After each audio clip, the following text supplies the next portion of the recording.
Hey everyone, and welcome to Almost Cancelled. I am Peter, that is Connor, and we are going to talk about Lost in Space, Season 2, Episode 5. It is called Run. So, full spoilers for the episode, as always. So, that was smooth. Don't you say otherwise? Sure it was. It was smooth, yeah. For the audio people, nothing happened there. Connor's just making a fuss out on nothing.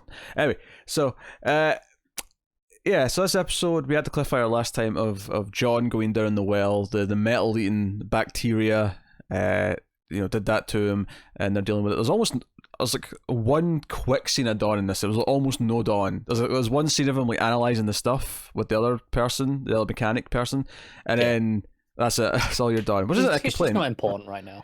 It's much more of an observation that I just realised as I was thinking about the episode. I was like, oh yeah, there was like 10 seconds of Dawn, and that was it. It's pretty focused. Which is fine, because it devotes more time to Judy and John's plot, because it gives that some flashbacks. And, well, we've complained about the flashbacks for some of the other plots in the past. I actually think they work quite well in this plot. I think this time they're particularly relevant. Whereas I think it's mainly been some of Smith's ones where I've just kind of felt like, they're just kind of there. This one actually felt like it had a purpose. Yeah, and not even a plot purpose. This was purely about just building up the drama and the emotion, or to sell the threat of him possibly dying and why that would mean a lot to her. I mean, obviously there's the obvious, it's his daughter, but it did a job of showing how he was there for her throughout her life. We had a young actress playing young Judy at whatever age, riding a bike, going off for a trip with her friends for the first time as a teenager, all these various points. Then the more negative points, when he kind of first came back after being separated from Maureen for a little bit, and all these various points, and how some of these things apply to the moments that when she gets kind of stuck in the wilderness a little bit in this episode. She remembers the advice he gave her, on that kind of topic. But for the most part, I think what this did was just got the emotion over, so that when the music ramped up later on, and because the chariot which she takes, because she's got medical supplies, she's on her way, and of course she's warned that they might break down because they've grounded all the vehicles because of this metal eating shit, and it breaks down halfway there, and we never really quite realised how far away this mining site was, because it's like what was it, she said, like 15 miles or something like that. She said it was like 25k. So. Yeah. About 50 kilometers. Yeah, and she's told not to go outside the perimeter fences, but it's going to take like 2 hours of running to get there via the path. Because of course she was a state champion runner in this family. Of course she was the doctor and the runner. To be fair, it doesn't feel like a character. It actually feels. It doesn't. But like, in other shows, I'd complain they're stacking the characters too much. But in this, it's like, sure, why not? I also think it just works in general. That this pairing works in general because it makes sense that a doctor would also be a healthy person, and therefore running is a pretty obvious thing they would do. No, it does. I'm not disputing that. If they'd said that she was, also, I don't know, she had a helicopter pilot license or something like that, I'd be like, okay, stretching it a bit thin here. But this feels like an easy, common enough thing for someone to do. That I think it was more like that. It was good enough to be state champion, like. Of course, she had to be an overachiever, even running. She's an overachiever. It's a thing. Yeah. Whereas Penny, the whole family, Penny, on the other hand, is an underachiever in everything she does, and that's what makes her so charming. Yeah, she's the most relatable because of it. Yes. So she's even a bad detective, as we find out in this episode. We'll get to that. So as we get the emotion, she's running across and the music's ramping up, and she's, obviously there's a bit of danger at one point. There's these alien creatures that start chasing her, these velociraptor type things. They were pretty fun. She gets away from. It makes sense there's life on this planet, because, I mean, we can breathe it, so why wouldn't there be other life? Else? Yeah.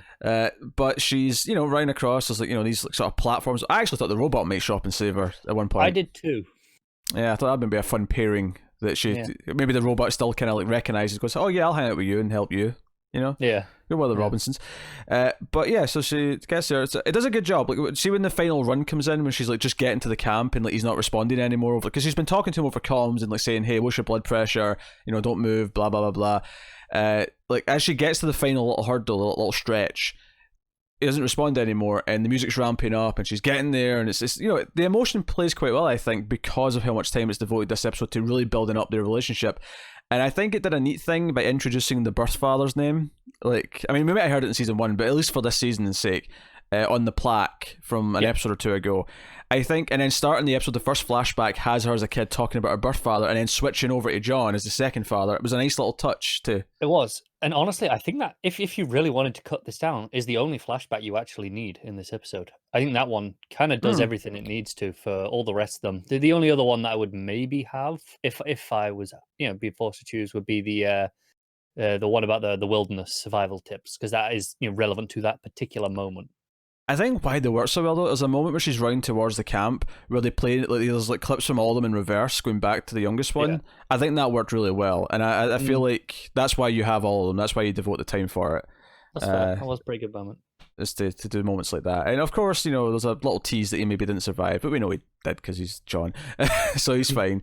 But there's a good moment afterwards where he's out and she's kind of like holding her hand, and he just wants to because she's doing medical shit, and he just wants to hold her hand and feel comfort essentially.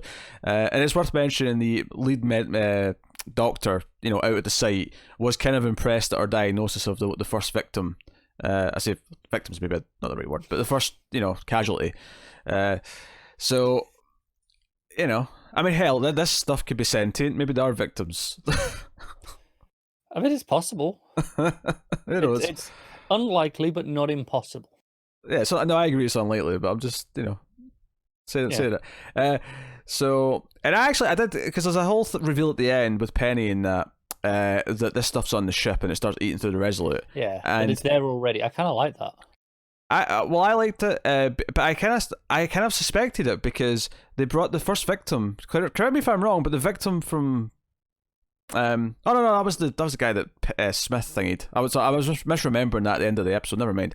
I was thinking the guy that had the stretcher down the planet was the guy that arrived, but I was thinking back to it later. Yeah. But no, that was Smith's victim. Never mind. I think for me the way it works is, well, they were already coming back and forth. Yeah. So of course one of them brought it without realizing. I mean, yeah, my explanation to this would be even if it's metal that it affects, maybe it can still like cling to like boots and stuff like that. It won't affect them, but like it'll still carry it. Could be. I'm just thinking maybe it affected something quite. It did come on something metal, but they just didn't notice at first because it was something small. Yeah, like a tool, like a spanner or something. Yeah, they just didn't notice, and then it spread, and now here we are. And that's perfectly plausible. Which is because obviously so much of this show's about survival. This episode was mainly about obviously John's survival, but now we get to have at least an episode, if not more than one.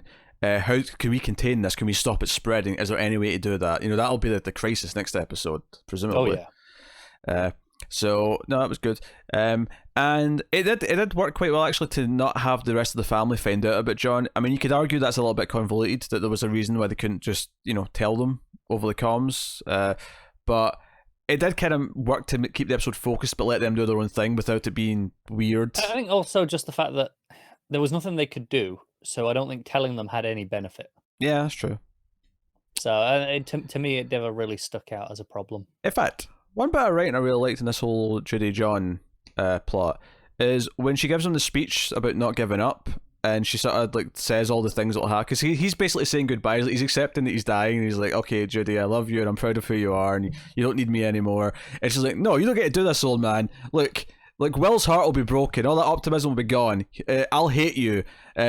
Maureen will, when she says mum obviously, but Maureen will just put herself into her work and she'll become distant and cold and none of us will be able to break through to her. And I think that's actually the benefit of the scene when she was mad at him when he came back after being gone, is that it kind of related to, she knows what it's like when he's not there, and she knows how everyone's going to... That's fair. I think we got enough of that in season 1 anyway, that I didn't necessarily feel like it was necessary. It was a nice reminder. Yeah, well, that's fair, but I didn't remember a lot of that, so it worked really well in the context of this episode. No, I don't disagree, because it was nice, because she's like, and I'll do what I have to and hold them all together, but I'll hate you for it. Yeah. So I'll justify that flashback as well on its own merits. Aside from just the culmination of all of them at the end, I think that one also holds its purpose. So, make good plot. Everyone else's plot is somewhat diminished except Penny. Penny has like a full plot, I'd say, a full B plot, where because she sees the head of security be carted away on a stretcher, she's like, and she sees Smith get her own office. She's like, wait a minute. She's like, this ain't right. Do you know what I like about this? I think we were talking a lot about how she's going to try and corrupt Penny over the course of the season. I like that what it's actually done is turned her into her adversary very quickly instead. Because I kind of like that it didn't take the obvious beats, and I like that they're going further down that path of no, she's more actually, in actual fact, instead of being seduced by her evil, she's actually realized her evil and is becoming the key person and try to stop her. And like, because now Smith's on the ship and everyone thinks she's okay and she's got a job, she's a therapist somehow. Like, now Penny's the one who's determined to, and obviously she fails miserably in this episode, but it will be very satisfying when she doesn't. It'll be very satisfying when she does actually pull this off and like prove her guilt. Right at the end of the season. Yeah, and I'm sure Smith will find a way to weasel away again, but it won't be because Penny failed. It'll be for some other dastardly... Some other technicality or disaster. And she was VJ again. And then in biology class. First. Yeah, she kind of like enforces her way into working with him just so she can use him to like be a partner to go and do some buddy cop stuff.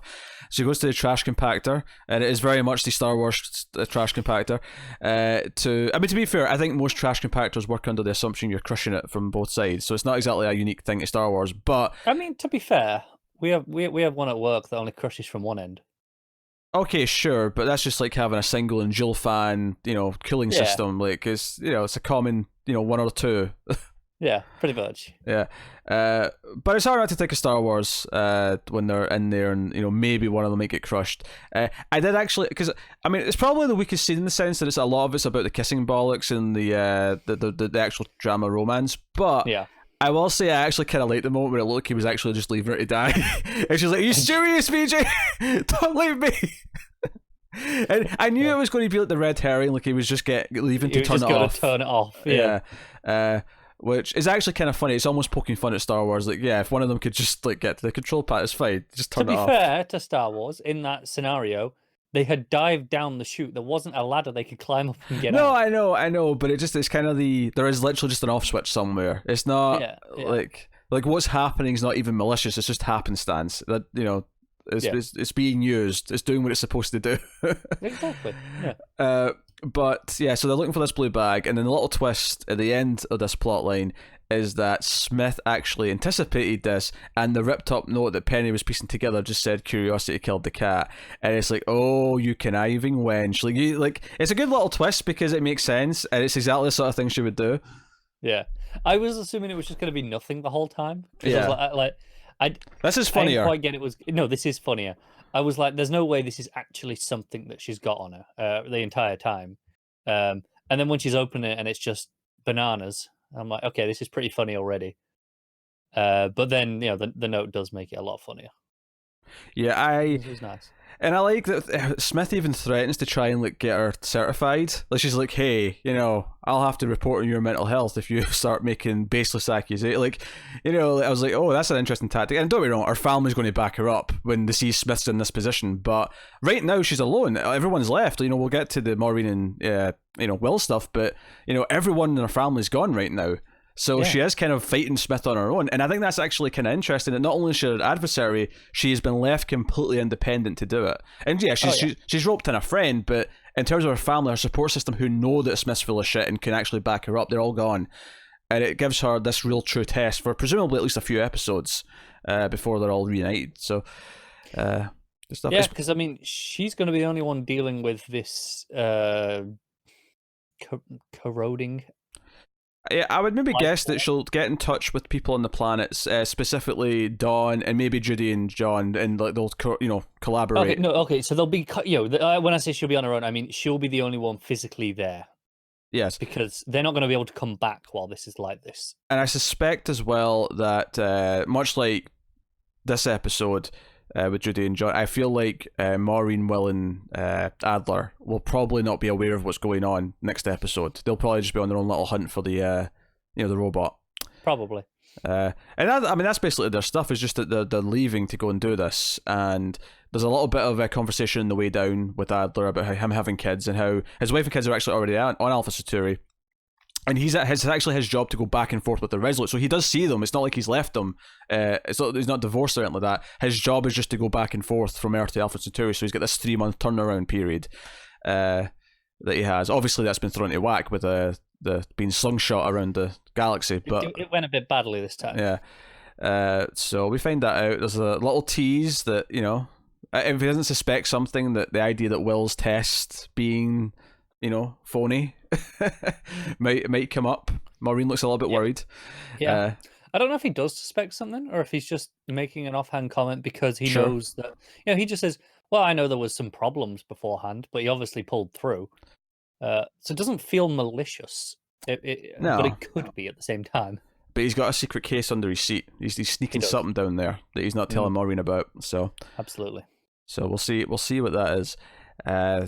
But you know, I think I enjoyed this episode where, you know, we're halfway through the season now. This is 5 of 10, and I think Season 1 did dip a little bit in the middle. It got fun again. I remember right around the time we started getting to the volcanic little eruptions that were happening, and there's a little minefield they went through and stuff like that. Like 8-ish, though, isn't it? Yeah, that was like 7 or 8. There was like definitely a little lull in the middle, about 4, 5, 6. That I felt like it slowed down when they met everyone else, and I think this season so far has done a better job of not doing that. If anything, I've enjoyed 3, 4, 5 more than I did 1 and 2, and I enjoyed 1 and 2, but I think they've done a good job of giving them all interesting things to do. I agree. I think it's worked better once you've split them up. Yeah, because obviously this episode we had 2 interesting plots, and the other stuff was just kind of there. It's set up stuff for next episode, and that's okay. But because we had the 1 interesting plot, or arguably 2, I think Penny's was interesting, and I don't even dislike the relationship with VJ. It's just the scene about them talking about kissing and revealing it was their first kiss just went on a bit long. That was really all it was, and it's just a bit that we just never cared about. Yeah.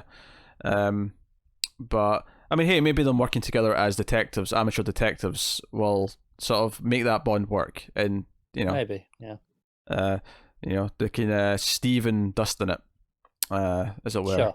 Yeah. Penny obviously being Dustin because we liked her last season. Yes, obviously. Yes.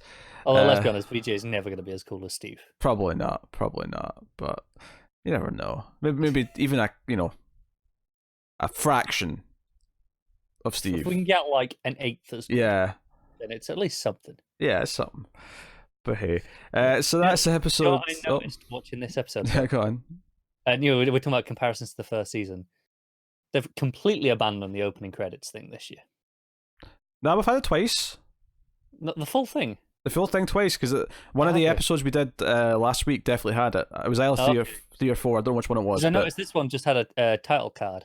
Yeah, but do you not remember? Last season did the same thing where random. It were really random ones. For some reason, I don't remember them on this season. There was like 3 or 4 out of the 10 that had it, but it wasn't like the first 3 or 4 or the last 3 or 4. It wasn't like even bookended with start and end of the season. It was really randomly sprinkled throughout. It was like 3, 6, 9, and 10 or something like that.